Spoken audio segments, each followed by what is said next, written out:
Hermanos, damos gracias al Señor, nuestro Dios y Padre,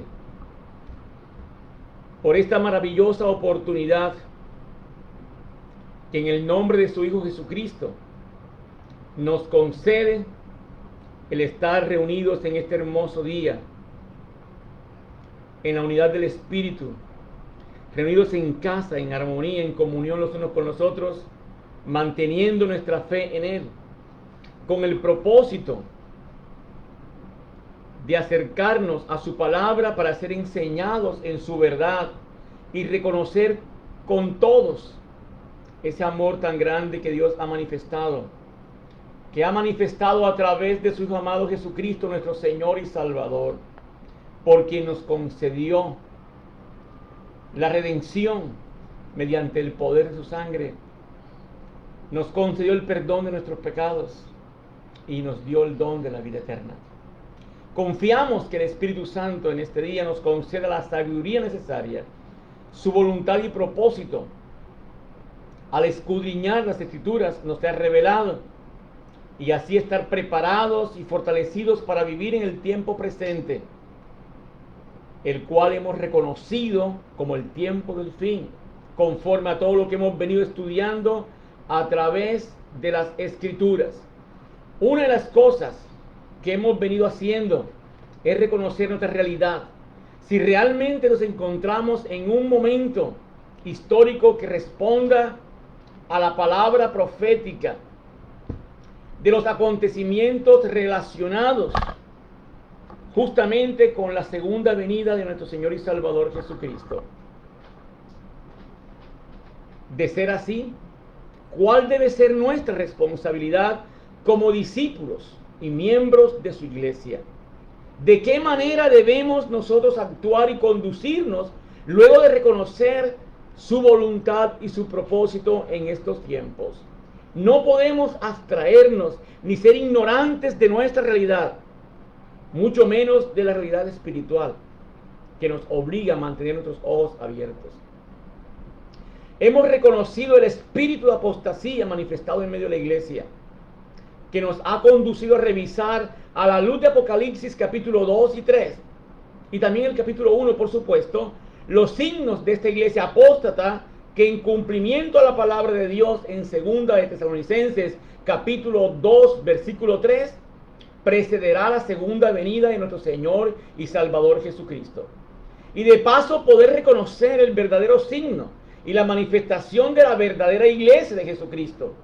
Y cuando digo la verdadera iglesia de Jesucristo, no me refiero a ninguna iglesia denominacional, a ninguna iglesia de hombres.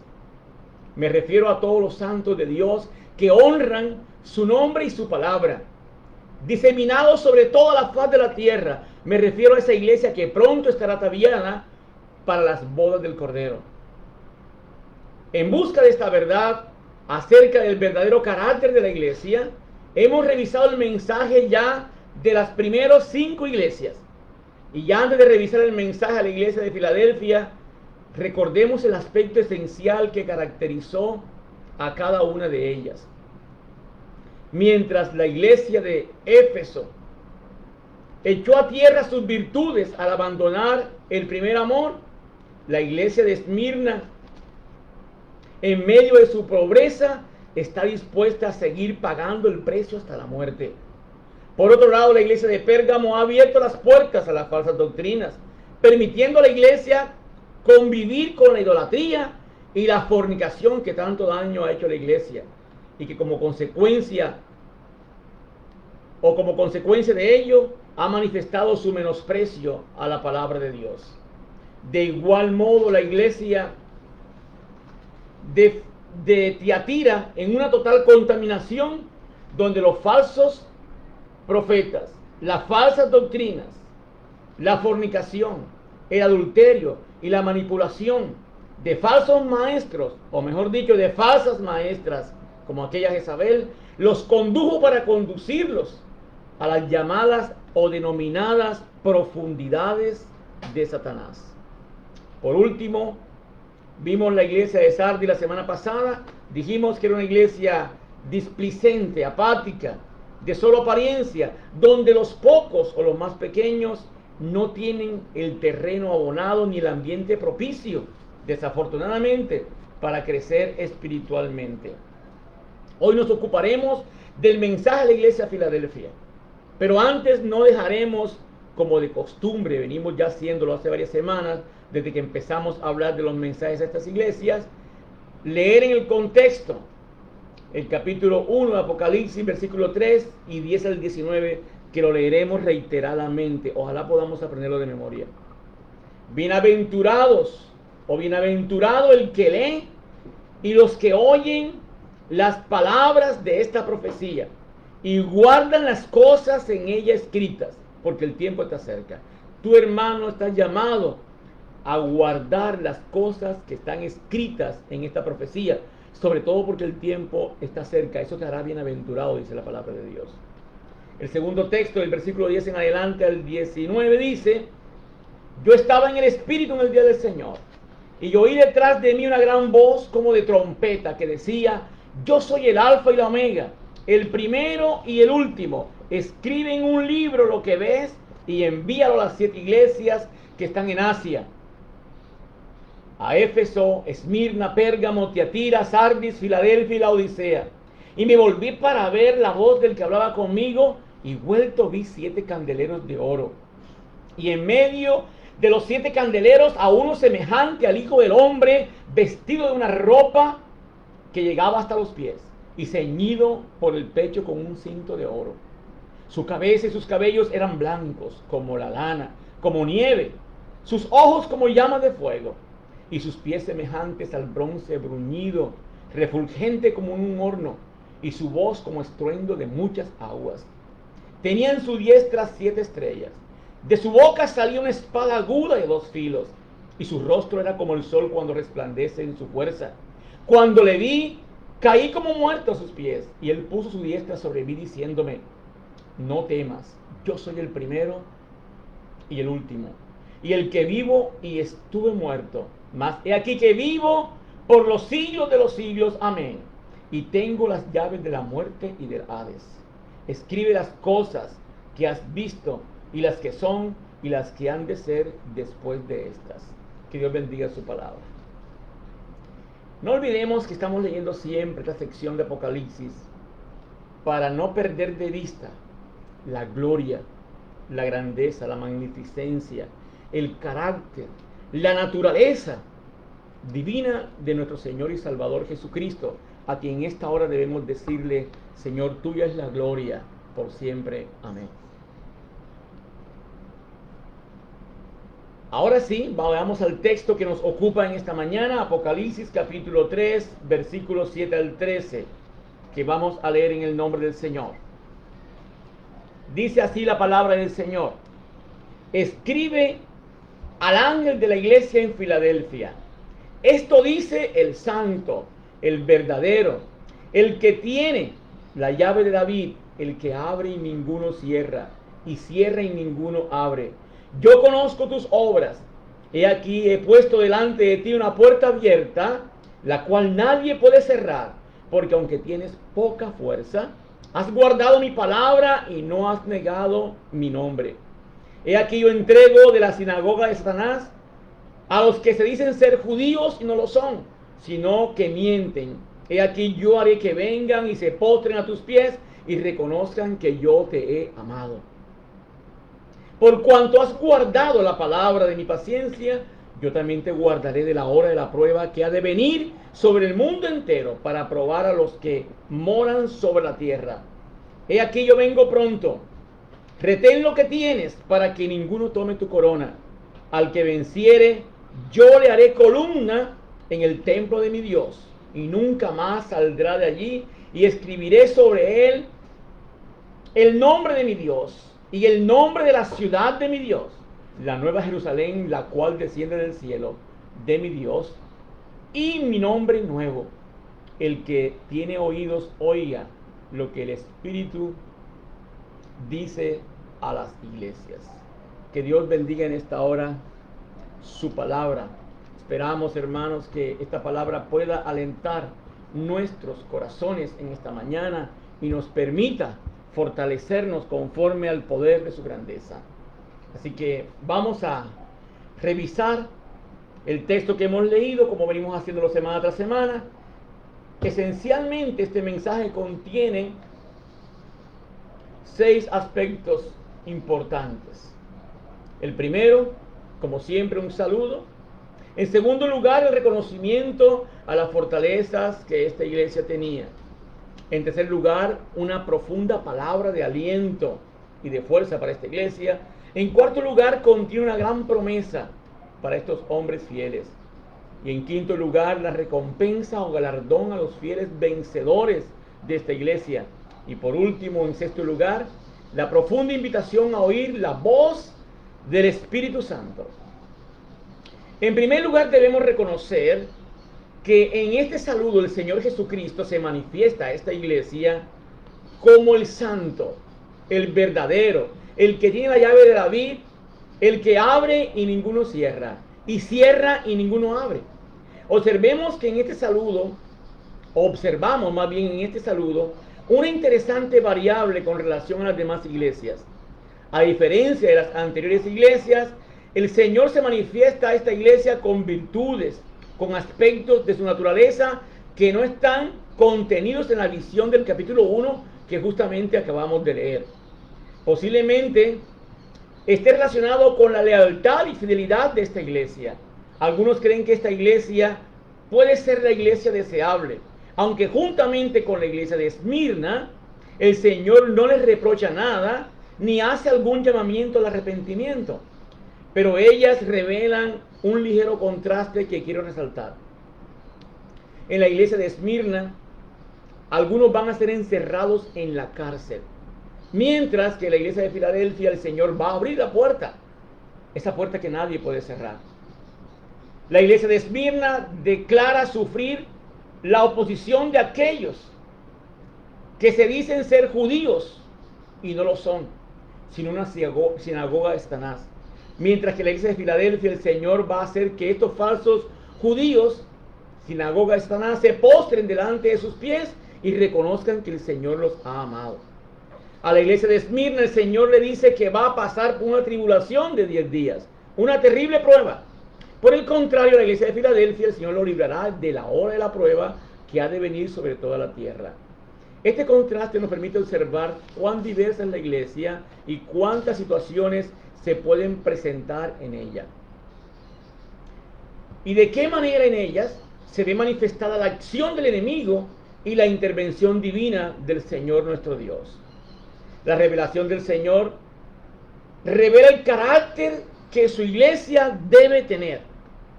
Cuando Dios se reveló a Moisés, lo primero que le hizo notar es que Él es un Dios santo.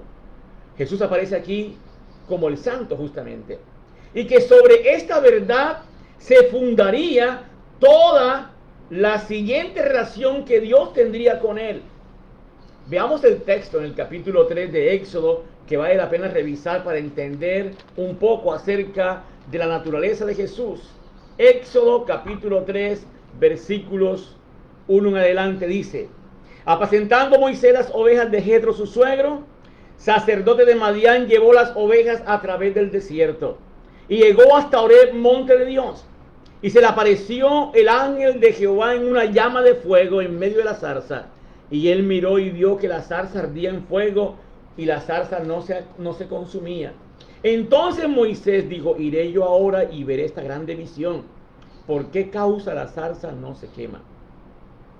Viendo Jehová que él iba a verlo, llamó Dios de en medio de la zarza y le dijo: Moisés, Moisés. Y él respondió: heme aquí. Y dijo: no te acerques, quita tu calzado de tus pies, porque el lugar en que tú estás, tierra santa es.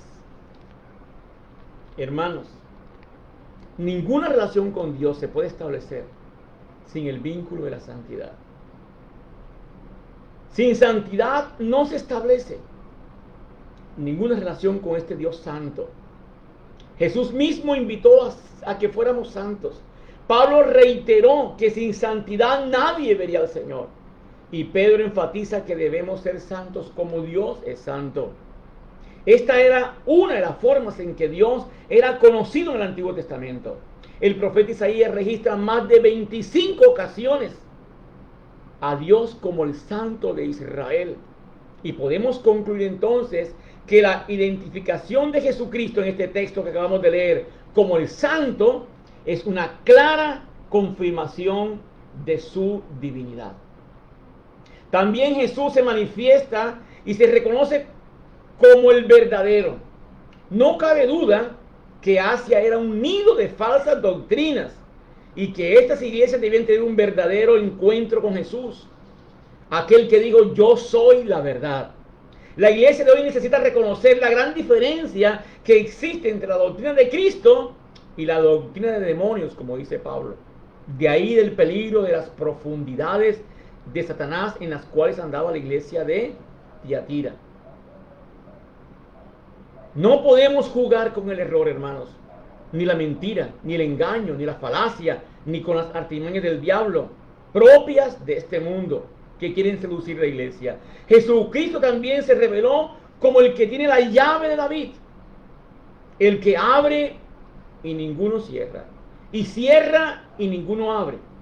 Para poder comprender un poco su naturaleza, esta expresión de que el Señor tiene la llave de David y que Él cierra y ninguno abre, Él abre y ninguno cierra,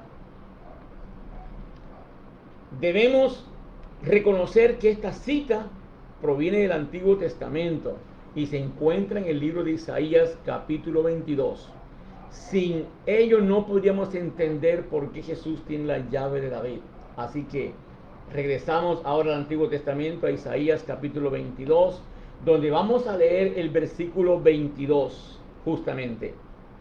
Dice la palabra del Señor: y pondré la llave de la casa de David sobre su hombro, y abrirá y nadie cerrará, cerrará y nadie abrirá. Es la única referencia que encontramos acerca de estas palabras con las cuales el Señor se revela en el libro de Isaías. Se encuentran en el capítulo 22, versículo 22 que hemos leído. En los días del profeta Isaías, para que podamos entender este asunto, gobernaba el rey Ezequías. ¿Recuerdan aquel rey a quien Dios añadió unos años de vida? Quien tuvo un súbdito de nombre Semna. De eso habla el capítulo 22, que no tenemos tiempo para leerlo. Que obraba como tesorero, una especie de jefe encargado de controlar la entrada del palacio, una posición de las más altas y las más elevadas en el reino de Israel. Era una mano derecha justamente para Ezequías. Este hombre había obrado de una manera inapropiada en su cargo, pues estuvo buscando su propio beneficio personal, como muchos que gobiernan hoy tristemente, y peor en medio de esta pandemia donde se han vuelto ladrones. Este hombre que procuraba buscar su propio beneficio personal, como consecuencia de ello, el profeta de parte de Dios le anuncia que Dios lo transportará en un duro cautiverio. Por supuesto, debía ser a Babilonia. Ahí eso está cifrado en Isaías 22:17, que no podemos leer por falta de tiempo, y que sería reemplazado en su puesto por un hombre justo y honrado llamado Eliaquín. También ahí en el versículo 20 y 21 del capítulo 22 puedes leer. Y es acerca de este hombre llamado Eliaquín a quien Dios dice que sobre este hombre honrado y honesto, que reemplazó al abusivo de Semna, el Señor Dios de Israel pondría la llave de la casa de David sobre su hombro, para que abriera y nadie cerrara, cerrara y nadie abriera. No hay duda que el pecado de Semna era su autosuficiencia. Por ejemplo, mire, el texto dice que había esculpido una tumba para él en un lugar alto con la intención de perpetuar su nombre. Versículo 18 del capítulo 22, puedes revisarlo. Y este juicio de Dios vino sobre él porque su comportamiento era inapropiado como para un miembro tan importante de la casa real de David. Por eso es llamado en el texto, puedes revisar en el versículo 18, se le llama la vergüenza de la casa de su señor. Qué tristeza. A diferencia de Semna, Eliaquim era un hombre íntegro, responsable, que inspiraba confianza y respeto entre el pueblo y ante el rey, de quien se diría, según el mismo texto, se le consideraba asiento de honra a la casa de su padre, o sea, la casa de David. Él no buscaría su propia honra, sino que serviría con fidelidad a la casa de David. Pero el mayor honor que tiene Eliaquim, ¿sabe cuál es, hermano? El que se le da en Apocalipsis en las palabras de Jesús. Jesús usó las palabras de Isaías dadas a Eliaquim para aplicárselas a sí mismo. Esto tiene mucho sentido porque Jesucristo, el Señor, nunca buscó su propia gloria. Recuerden que detrás de los milagros Él se escabullaba, se escondía, no quería tener fama en ninguna naturaleza, sino que buscó la gloria de su Padre Celestial, como revela el Evangelio de Juan, capítulo 17, versículo 4. Por esto Cristo es digno de toda autoridad y confianza, como lo fue Eliaquim. Jesús no solamente tiene estas llaves, también tiene las llaves de la muerte y del Hades, como leímos ahora en Apocalipsis 1, versículo 18. Cristo ha abierto el camino a la salvación y nadie podrá cerrarlo. Pero también a aquellos que rechazan y menosprecian su palabra, Él también cerrará la puerta. Cerrará la puerta a la salvación y nadie podrá abrirla y podrá ser demasiado tarde. Como en la palabra de las 10 vírgenes, las 5 insensatas hallaron la puerta cerrada. Ya era demasiado tarde. O como cuando Dios mismo cerró la puerta del arca en los días de Noé, para que nadie pudiera entrar en ella. Interesante, ¿verdad? Dios mismo cerró la puerta del arca, ni siquiera la cerró Moisés, porque Él tiene el poder de abrir y cerrar. Yo te invito, hermano, en esta mañana, lo más pronto que sea posible, a entrar por esa puerta que se llama Jesús. Él es la puerta. En segundo lugar, el Señor hace un reconocimiento a esta iglesia de sus fortalezas. Él conoce sus obras y ha puesto delante de ella una puerta abierta, la cual nadie puede cerrar, pues Él tiene la llave justamente. Algunos piensan que posiblemente hace referencia a la forma como esos falsos judíos, reconocidos como sinagoga de Satanás, habían excluido a los creyentes de Filadelfia del pueblo de Dios. Por tal razón Jesucristo ahora brinda confianza a su iglesia de que Él es el que tiene la llave para abrir y nadie puede cerrar. También se cree que esta puerta abierta puede estar relacionada con la oportunidad que esta iglesia, que al parecer era la más pequeña de todas, era la más dispuesta para extender la predicación del Evangelio. ¿Sabe por qué, hermanos? Pues era esta la iglesia que más había honrado la palabra, y el que más está lleno de la palabra es el que más puede proclamarla. Pues el Señor reconoce que ellos han guardado su palabra, asunto que en el texto vimos, el Señor lo reitera 2 veces. Esta iglesia, en su pequeñez, en su fragilidad, expresada en su poca fuerza, se hacía grande al guardar la palabra de Dios y no avergonzarse del nombre de Jesucristo. Esta iglesia se hace grande al rechazar las enseñanzas heréticas y las falsas doctrinas anidadas en la iglesia de Tiatira, por ejemplo. Esta es una iglesia que ama la fidelidad al Señor. Es una iglesia fiel, sin duda. Podemos ilustrar esta fidelidad justamente en el contexto de Isaías, donde estábamos. Dice la palabra de Dios en el capítulo 36 y 37, que no vamos a leer, muy largo, te recomiendo que los estudies y los veas. Que sucedió que en los días del rey Ezequías, cuando Senaquerib, rey de Asiria, vino contra Judá y tomó todas las ciudades, ahora se enfiló hacia Jerusalén, envió a su general para decirle al rey Ezequías que se rindiera y no pusiera su confianza en Jehová, en quien esta iglesia ha puesto la confianza justamente. Esta es la iglesia de la confianza en Dios. Porque ese Jehová no era mayor que los otros dioses de las naciones que ellos habían conquistado. Ezequías reconocía que él tenía poca fuerza como la iglesia de Filadelfia, en su comparación con el poderío de los asirios al mando de Senaquerib. Este es el tiempo en que Dios ha quitado justamente a Semna, a ese mayordomo infiel, y ha puesto a Eliaquim. Y era la hora de comprobar, hermanos, hasta dónde llegaba la fe de Eliaquim ante esa grande promesa que Dios le había dado, que pondría justamente sobre su hombro la llave de David, para abrir y nadie poder cerrar, para cerrar y nadie poder abrir. Ellos pudieron tener fe en Dios, afortunadamente, aunque tenían poca fuerza como la iglesia de Filadelfia, pues humanamente era imposible vencer a los asirios. Una nación más grande, quizás 10 o 15 veces más grande que Judá.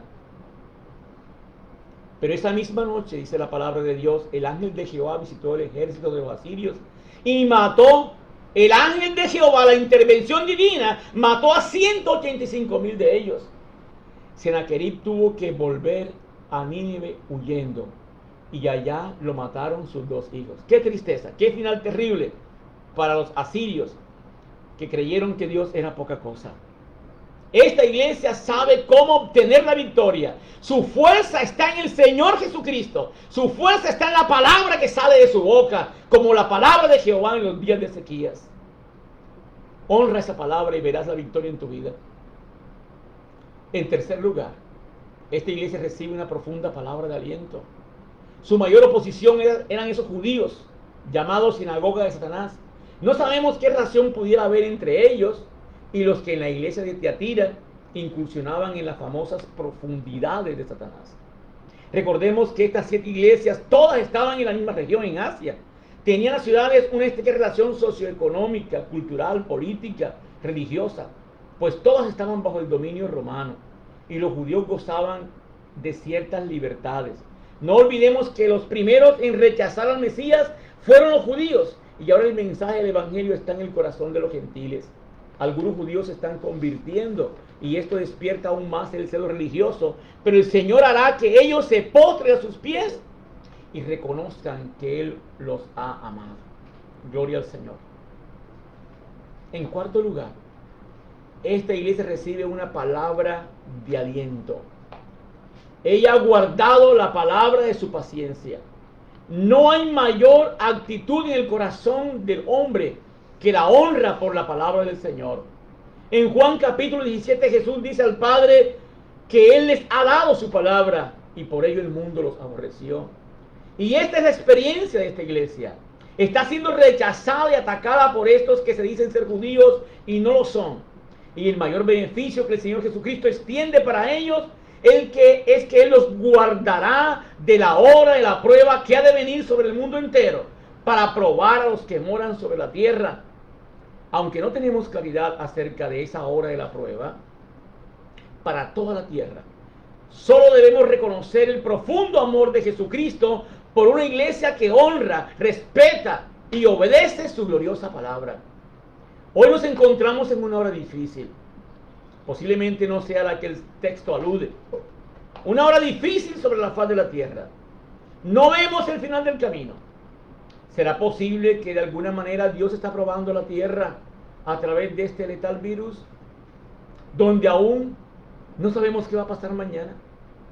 Solo quiero decirte que lo mejor que podemos hacer en este tiempo de prueba que Dios está haciendo sobre la tierra, sin lugar a dudas, es guardar la palabra de nuestro Dios. Eso garantizará nuestra seguridad y nuestra victoria.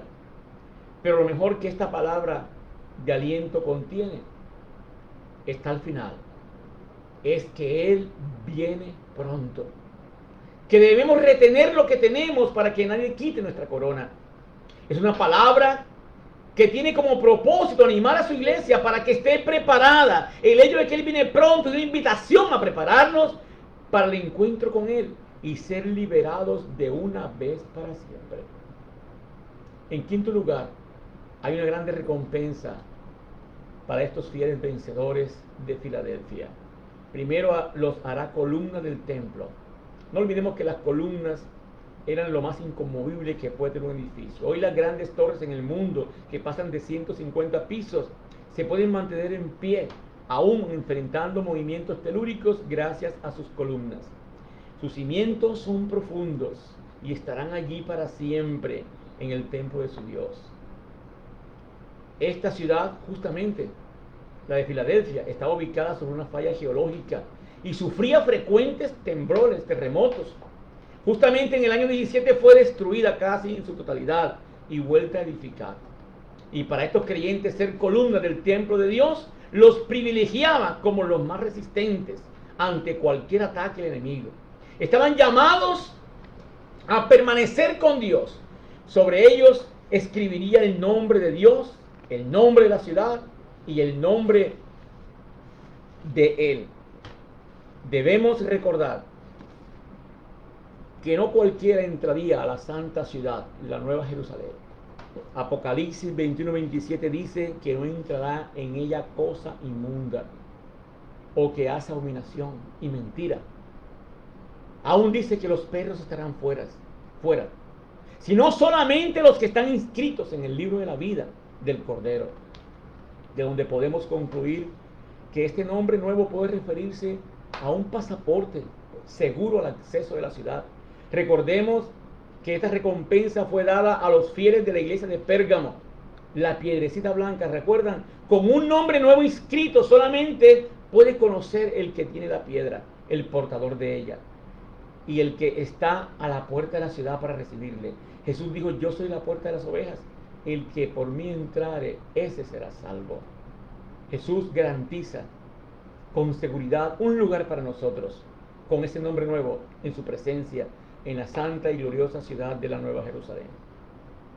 Por último, o en sexto lugar, este mensaje contiene la común invitación a todas las iglesias a oír la voz del Espíritu Santo, lo cual hemos reiterado en cada una de ellas. Observemos que las últimas 4 iglesias, este mensaje de oír la voz del Espíritu está consignado al final del texto, a diferencia de las 3 primeras. Esto reviste alguna importancia y no es otra que enfatizar la urgente necesidad de atender la voz del Espíritu Santo. Jesús mismo dijo que la vida sin la presencia del Espíritu Santo es una vida en total orfandad. La vida sin el Espíritu Santo es una vida de total indefensión. El mismo Dios en Ezequiel capítulo 36 versículo 27 declara 2 puntos: pondré dentro de vosotros mi espíritu y haré que andéis en mis estatutos y guardéis mis preceptos y los pongáis por obra. Sin el Espíritu no podremos obedecer. Enfatizamos nuevamente la urgente necesidad de un verdadero encuentro con el Espíritu Santo, una real experiencia en el bautismo del Espíritu Santo. Pablo insistió justamente a la iglesia de Éfeso que no se embriagaran con vino, en lo cual hay disolución, antes bien fueran llenos del Espíritu. Nos encontramos frente a una iglesia con mayor lealtad, quizá la más deseable, pero no perfecta. Debía luchar contra esos judíos llamados sinagoga de Satanás, pero lo más importante era que sabía hacerlo, hermanos. Lo más importante que puede tener una iglesia es saber cómo pelear contra el enemigo. Esta iglesia sabía hacerlo. Estaba lleno de la palabra de Dios. Sabía usar la espada del Espíritu. Y cuando una iglesia honra a un Señor y honra su palabra, está llamada a tener el mayor fundamento, a ser columna en el templo de su Dios. No olvides que la palabra de Dios es el mayor fundamento de nuestras vidas. Termino preguntándote: ¿qué lugar ocupa la palabra de Dios en tu vida? ¿Es tu alimento diario? ¿O con qué estás alimentando día tras día tu alma? Yo te invito en esta mañana, hermano, a reflexionar. Estas 6 iglesias deben dejarnos un mensaje de reflexión profundo acerca de nuestra relación con Dios, con su Espíritu, con su palabra. No te descuides. Dale a la palabra de Dios el lugar que le pertenece. Esta iglesia se caracterizó por hacer de la palabra de Dios lo más importante de su vida. Por eso se hizo la iglesia más elogiada y la más loable. Yo te invito en esta mañana, hermano, a rendir tu corazón a Jesús. Si aún no has empezado esa relación íntima con Dios, ve a Él en oración, acércate a su palabra, busca un lugar en el corazón de Dios, que Él es la puerta que te permite acceder a su reino. Damos gracias a Dios en esta mañana por el testimonio de la iglesia de Filadelfia. Yo espero en esta mañana que tu corazón se vuelva al Señor, a buscar su rostro, a rendirte a Él, a darle a Dios el lugar que le pertenece. Vamos a orar para dar gracias al Señor. Padre, bendecimos tu nombre en esta mañana. Qué testimonio tan maravilloso el de esta iglesia. Y eso lo hace posible el lugar que la palabra de Dios ocupa en esta iglesia.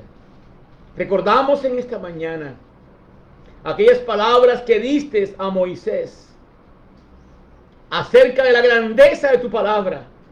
Cuando le dijiste a Moisés: oye Moisés, estas mis palabras las enseñarás a vuestros hijos al levantarte, al acostarte, al sentarte a la mesa, cuando vayas con ellos en el camino. Las escribirás en los postes de tu casa, las pondrás como frontales entre vuestros ojos, las atarás en tu mano, en el corazón, en la mente. Era una total saturación de la palabra. Dios sabía que Israel no podía caminarse en la palabra de Dios. Dios sabía que la palabra era lo más fundamental en sus vidas. Así que había que ser enseñada continuamente. Había que ser exaltada profundamente. Y queremos en esta hora, Señor, darle a tu palabra el lugar que le corresponde. Que nuestra casa, nuestra vida, nuestra mente, nuestros corazones sea llena de la verdad de la palabra de Dios. Y que esa palabra nos transforme, nos renueve y nos haga verdaderos discípulos conforme a tu voluntad y tu propósito. Nos permita ser testigos en esta hora tan difícil que vivimos, en el nombre de Jesucristo el Señor, quien vive y reina por los siglos de los siglos. Amén y amén. Dale la gloria al Señor en esta hora. Alábale en esta mañana y haz que la palabra realmente pueda producir frutos en tu vida. Que lo que estamos haciendo cada semana durante esta pandemia, en este tiempo de cuarentena, haya sido provechoso para todos nosotros.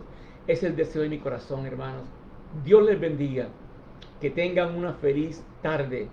Que la bendición de nuestro Dios y Padre, la gracia de su Hijo amado Jesucristo, el Señor y Salvador nuestro, y la unción de su Santo Espíritu descienda sobre cada uno de nosotros y permanezca siempre. Amén y amén. Un abrazo.